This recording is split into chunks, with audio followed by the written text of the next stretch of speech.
നമസ്കാരം. ചിലരെന്നോട് ചോദിച്ചു, നിങ്ങൾ എന്തിനാണ് ഇങ്ങനെ വീണ്ടും വീണ്ടും ഈ ബാബറി മസ്ജിദ്, ശ്രീരാമക്ഷേത്രം എന്നൊക്കെ പറഞ്ഞുകൊണ്ടിരിക്കുന്നത്? അതൊക്കെ കഴിഞ്ഞില്ലേ? നിങ്ങളിങ്ങനെ പറഞ്ഞാൽ ഇനി ഈ പള്ളി തിരികെ കിട്ടുമോ? അല്ലെങ്കിൽ അമ്പലം നിർമ്മിച്ചത് ആരെങ്കിലും പൊളിച്ചു കളയോ? ഇല്ല, അതൊന്നും സംഭവിക്കില്ല. അതിൻ്റെ ഒന്നും ആവശ്യവുമില്ല. പള്ളിയോ അമ്പലം ഒന്നുമല്ല പ്രശ്നം. പിന്നെ നിങ്ങൾ എന്തിനാണ് ഇങ്ങനെ വീണ്ടും വീണ്ടും പറഞ്ഞുകൊണ്ടിരിക്കണത്? അതിനൊരു കാര്യമുണ്ട്. എന്താന്ന് വെച്ചാൽ, നമുക്കൊരു മതനിരപേക്ഷ സമൂഹം ഉണ്ടാവണം. നമുക്ക് സംഭവിച്ചൊരു വലിയ പെശക്, നമുക്കെന്ന് പറഞ്ഞാൽ ഇന്ത്യക്ക് 1947 ഒരു പുതിയ ആധുനിക രാഷ്ട്രം സ്ഥാപിച്ചപ്പോൾ നമ്മൾ മതനിരപേക്ഷത നമ്മുടെ ലക്ഷ്യമായിട്ട് നമ്മൾ പ്രഖ്യാപിച്ചു. അതിനു വേണ്ടിയിട്ടുള്ള ഒരുപാട് പരിശ്രമങ്ങളും നടത്തേണ്ടായി. പക്ഷേ ആ പരിശ്രമങ്ങളിൽ കൂടുതലായി ഊന്നിയത് ഒരു മതനിരപേക്ഷ ഭരണകൂടം ഉണ്ടാക്കാനാണ്. അക്കാര്യത്തിൽ വലിയൊരളവിൽ വിജയിക്കുകയുണ്ടായി അതിൻ്റെ തുടക്കകാലത്തൊക്കെ, പൂർണ്ണമായിട്ടൊന്നുമില്ലെങ്കിൽ പോലും. പക്ഷേ മതനിരപേക്ഷ സമൂഹമോ, ഒരു സിവിൽ സൊസൈറ്റി സെക്കുലർ ആയിരിക്കണം. അതിന് ഒരു ശ്രമവും നടന്നില്ല എന്നുള്ളതല്ല, അതിന് വേണ്ടതുപോലെയുള്ള ശ്രമങ്ങൾ നടന്നില്ല. അഥവാ ആ ശ്രമങ്ങൾ നാം ഉദ്ദേശിച്ചതുപോലെ വിജയിച്ചില്ല. അതിൽ എല്ലാ മതനിരപേക്ഷവാദികൾക്കും പങ്കുണ്ട് കേട്ടോ. ആ ശ്രമം വിജയിക്കാതെ പോയത് അത് നമ്മളുടെ ഒരു കുറവായി ഏറ്റെടുക്കണം. എങ്ങനെയാണ് ഒരു മതനിരപേക്ഷ സമൂഹം ഉണ്ടാവുക? അത് മനുഷ്യർ ജീവിച്ച് ഉണ്ടാകേണ്ടതാണ്.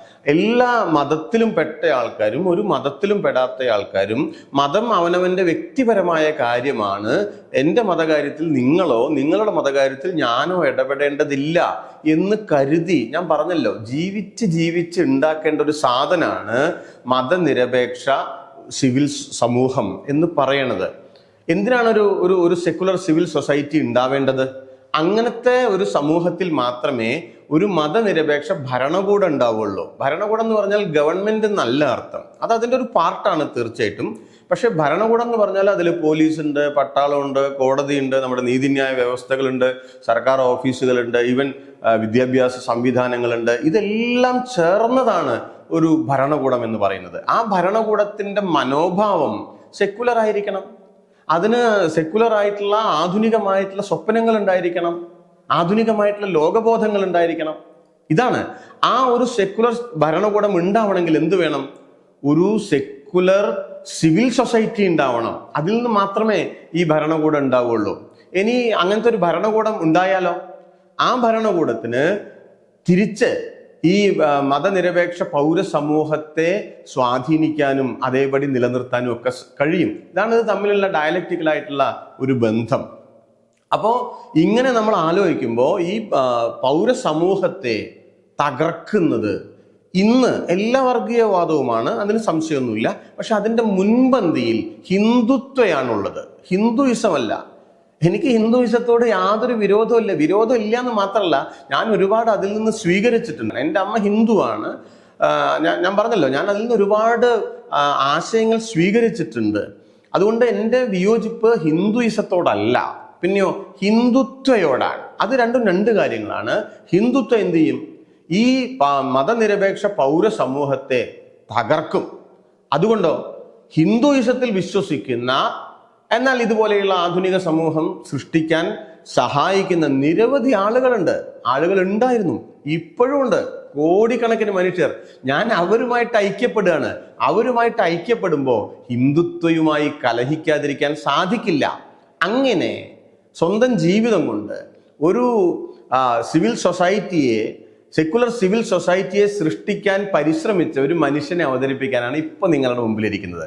അദ്ദേഹം ആരാന്നറിയോ? ഉത്തർപ്രദേശുകാരനാണ്. പേര് ബാബ ലാൽദാസ് എന്നാണ്. അദ്ദേഹം ആരായിരുന്നു? ബാബറി മസ്ജിദിനകത്ത് ഉണ്ടായിരുന്ന ശ്രീരാമ ക്ഷേത്രത്തിലെ മുഖ്യ പുരോഹിതനാണ്. 49-ലാണല്ലോ അവിടെ വിഗ്രഹം കൊണ്ടുവന്ന് വെക്കുന്നത്. അതിനുശേഷമാണ് പൂജയെല്ലാം ഉണ്ടാവുന്നത്. സ്വാഭാവികമായിട്ടും പൂജാരിയുണ്ട്. ഇദ്ദേഹം ഉത്തർപ്രദേശിലെ ശൃംഘൃഷി എന്ന ഒരു ഗ്രാമത്തിൽ ജനിച്ചയാളാണ്. അദ്ദേഹത്തിന്റെ കൗമാര കാലത്ത് ജമ്മു കാശ്മീരിലെ രഘുനാഥ്പൂരിൽ പോയിട്ട് മതപഠനമൊക്കെ നടത്തി തിരികെ വന്ന് ഗുജറാത്തിലെ ഒരു അമ്പലത്തിൽ ആദ്യം പൂജാരിയാകുന്നുണ്ട്. പിന്നീട് 1983 ലക്നൗ ഹൈക്കോടതിയുടെ വിധിയെ തുടർന്ന് ബാബറി മസ്ജിദിനകത്തുള്ള ശ്രീരാമക്ഷേത്രത്തിലെ മുഖ്യ പുരോഹിതനായിട്ട് മാറുകയുണ്ടായി. അദ്ദേഹം എന്ത് ചെയ്തു? അവിടെ ജനങ്ങളുടെ ഇടയിൽ ആ സമയത്ത് വിശ്വ ഹിന്ദു പരിഷത്ത് പള്ളി പൊളിക്കണം, ക്ഷേത്രം അവിടെ തന്നെ സ്ഥാപിക്കണം എന്ന വലിയ മൂവ്മെന്റ് ആരംഭിച്ചിട്ടുള്ള, അല്ലെങ്കിൽ അതിനെ ശക്തിപ്പെടുത്തിയിട്ടുള്ള ഒരു സമയമാണ്. അതിശക്തമായി സംഘപരിവാരത്തിന്റെ വിശ്വ ഹിന്ദു പരിഷത്തിന്റെ ഈ നീക്കങ്ങളെ എതിർത്തൊരു മനുഷ്യനായിരുന്നു ബാബ ലാൽദാസ്. അദ്ദേഹം മതസൗഹാർദ്ദത്തിന് വേണ്ടി ജനങ്ങളുടെ ഇടയിൽ ജീവിച്ചു. ഇപ്പൊ സംഘികൾ അദ്ദേഹത്തെ എന്ത് വിളിക്കുമെന്ന് അറിയില്ല. മുസ്ലിങ്ങളുടെ ഉച്ചിഷ്ടം ഒക്കെ ഭക്ഷിച്ച് നടന്നിരുന്ന ആളാണ് എന്നൊക്കെ പറയും. അദ്ദേഹം അമ്പലത്തിനകത്ത് പോയിട്ട് അള്ളാഹു അക്ബർ എന്നൊന്നും അല്ല വിളിച്ചിട്ടുള്ളത്. അദ്ദേഹം നല്ല രാമഭക്തനായിരുന്നു. പക്ഷെ അദ്ദേഹം പറഞ്ഞു, പള്ളി പൊളിച്ചിട്ട് അമ്പലം പണിയണ്ട. നമ്മുടെ ശ്രീരാമചന്ദ്ര പ്രഭു അത് ആഗ്രഹിക്കണില്ല. അത് ഹിന്ദുയിസം അല്ല, ഹിന്ദു മതത്തിൽ പെട്ടതല്ല. അതുകൊണ്ടോ അദ്ദേഹം ശക്തമായി ഈ നീക്കത്തെ എതിർത്തു.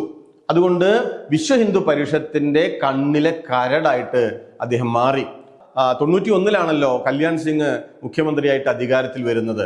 അധികാരത്തിൽ വന്ന് ഉടനെ തന്നെ ഏറെക്കുറെ 92-ൽ അദ്ദേഹത്തെ ഉപജാപങ്ങളൊക്കെ നടത്തി ഈ അമ്പലത്തിന്റെ മുഖ്യ പുരോഹിത സ്ഥാനത്ത് നിന്ന് നീക്കം ചെയ്തു. അദ്ദേഹം അതിനെതിരെ കോടതിയിൽ കേസൊക്കെ ഫയൽ ചെയ്തു. ഒരു സമയത്ത് കല്യാൺ സിംഗ് മുരളി മനോഹർ ജോഷിയുടെ കൂടെ ഈ ക്ഷേത്ര പരിസരത്ത് വന്നപ്പോ മുരളി മനോഹർ ജോഷി അദ്ദേഹം വിദ്വേഷ പ്രസംഗത്തിന്റെ ആശാനായിരുന്നല്ലോ.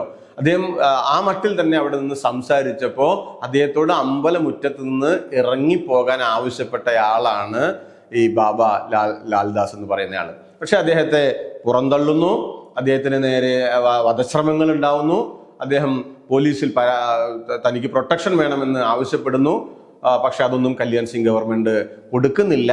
93 നവംബർ 16 ഉത്തർപ്രദേശിലെ എന്ന് വെച്ചാൽ അയോധ്യയ്ക്ക് ഒരു 10-20 കിലോമീറ്റർ അപ്പുറത്തുള്ള റാണിപൂർ ചൽത്താർ എന്നൊരു ഗ്രാമത്തിൽ വെച്ച് സംഘപരിവാറുകാർ അദ്ദേഹത്തെ വെടിവെച്ച് കൊല്ലുന്നു. പേര് മറക്കണ്ട, ബാബ ലാൽദാസ്. അദ്ദേഹം ചെയ്തിരുന്ന ജോലി മറക്കണ്ട. അയോധ്യയിലെ ബാബറി മസ്ജിദിനകത്തെ ശ്രീരാമക്ഷേത്രത്തിലെ മുഖ്യ പുരോഹിതൻ. അദ്ദേഹം ചെയ്ത കാര്യം സംഘപരിവാറിനെ ചെറുത്തു. അവരുടെ വെറുപ്പിനെ, വിദ്വേഷത്തെ അദ്ദേഹം തന്നെ വിശ്വസിച്ചിരുന്ന ഹിന്ദുമതത്തിലെ മൂല്യങ്ങൾ ഉപയോഗിച്ച് തടുക്കാൻ ശ്രമിച്ചു. ഈ സമയത്ത് നാം അദ്ദേഹത്തെ ഓർക്കണ്ടേ? നമ്മുടെ രാജ്യത്തെ മുഖ്യധാര മാധ്യമങ്ങൾ മറന്നുപോയി. കല്യാൺ സിംഗ് ഒക്കെ വലിയ വിശുദ്ധനാണ് എന്ന് ഇങ്ങനെ പാടി പുകഴ്ത്തിക്കൊണ്ടിരിക്കുന്ന സമയത്ത് ഇദ്ദേഹത്തെ മറന്നുപോയി. മറക്കാൻ പാടില്ല. അതുകൊണ്ട് നല്ല ഹിന്ദുമത വിശ്വാസികൾ, ആധുനിക ഇന്ത്യ ഉണ്ടാകണമെന്ന് ആഗ്രഹിക്കുന്ന ഹിന്ദുമത വിശ്വാസികൾ തങ്ങളുടെ വിശ്വാസ പ്രമാണത്തിൽ നിന്ന് ആരെയാണ് സ്വീകരിക്കേണ്ടത്? അതാണ് ചോദ്യം. ഞാൻ എൻ്റെ അമ്മയെ സ്വീകരിക്കുന്നുണ്ട്. എൻ്റെ അമ്മ നല്ല ഹിന്ദുമത വിശ്വാസിയാണ്. ഞാൻ ബാബ ലാൽദാസിനെ സ്വീകരിക്കുന്നുണ്ട്. ഞാൻ അശോക് സിംഗാലിനെ സ്വീകരിക്കുന്നില്ല, നരേന്ദ്രമോദിയെ സ്വീകരിക്കുന്നില്ല. വീണ്ടും പറയട്ടെ, പകരം ലാൽദാസിനെ സ്വീകരിക്കുന്നു. അദ്ദേഹത്തിന്റെ രക്തസാക്ഷിത്വത്തെ ഉയർത്തിപ്പിടിക്കുന്നു.